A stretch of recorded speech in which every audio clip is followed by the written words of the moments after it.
நம்ம இங்கே இருக்க வேண்டிய ஆள் இல்லை, பார்வையாளர் இடத்துல இருக்க வேண்டிய ஆள்னு நான் நினச்சேன். நம்மளுடைய ஆள் மனதிலேருந்து ஒரு வேட்கையிலேருந்து அது தொடங்க தான் நம்புகிறேன். ஏன்னா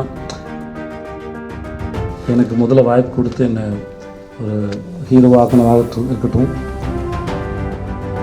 அதை எனக்கு சரியாக படிக்க தெரியல, எனக்கு சரியாக பார்க்க தெரியலங்கிறது.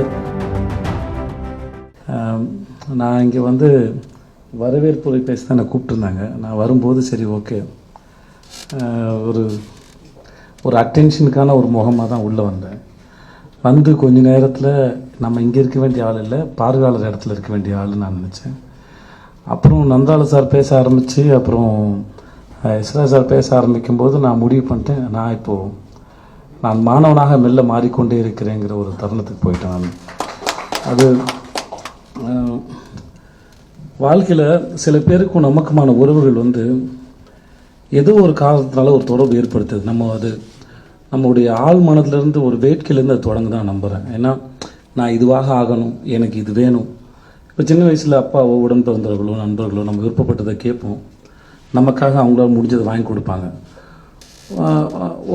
ஒரு வயசுக்கு அப்புறம் எதையாவது செய்யணும், இல்லை எதையாவது சாதிக்கணும், அதுக்கு ஏதாவது ஒரு அறிவு வேணும் அப்படின்னு சொல்லும்போது அதுக்கான ஆசான்கள் வந்து நம்ம வாழ்க்கையில் வந்து யாரோ ஒருத்தர் எங்கேருந்து ஒருத்தர் வந்து நம்மளோட அறிவு குளத்தில் ஒரு கல்லை போட்டு கொஞ்சம் கலங்கடிச்சிட்டு போவாங்க.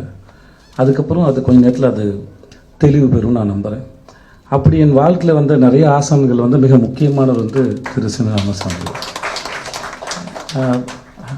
அந்த ஆசான் வந்து எனக்கு முதல்ல வாய்ப்பு கொடுத்து என்னை ஒரு ஹீரோவாக்கினதாக இருக்கட்டும், இன்றைக்கி என்னை மறுபடியும் இந்த கவிதை தொகுப்பு வெளியீட்டுக்கு என்னை கூப்பிட்டு வந்து செய்து கவிதை படுறா, அதில் நிறைய பெர்ஸ்பெக்டிவ் இருக்குது, வாழ்க்கை புரியும் அப்படின்னு என்னை திரும்பவும் மாணவன் ஆக்கியிருக்காரு. அதுக்கு ரொம்ப நன்றி சார். இங்கே கவிதை படித்தார். நான் படித்த போது எனக்கு சார் என் ஆஃபீஸ்க்கு வந்த போது வந்து எனக்கு கவிதை புரியலை, நிஜமாக புரியலை. ஏன் எளிமையாக இல்லைன்ற கேள்வி எனக்கு இருந்தது. ஆனால் அதை எனக்கு சரியாக படிக்க தெரியல, எனக்கு சரியாக பார்க்க தெரியலங்கிறத நீங்கள் 2 பேரும் எனக்கு ரொம்ப அழகாக பாடம் எடுத்தீங்க. இந்த வகுப்பறையில் நான் ரொம்ப அற்புதமான இந்த நேரத்தை நான் செலவழித்தேன்.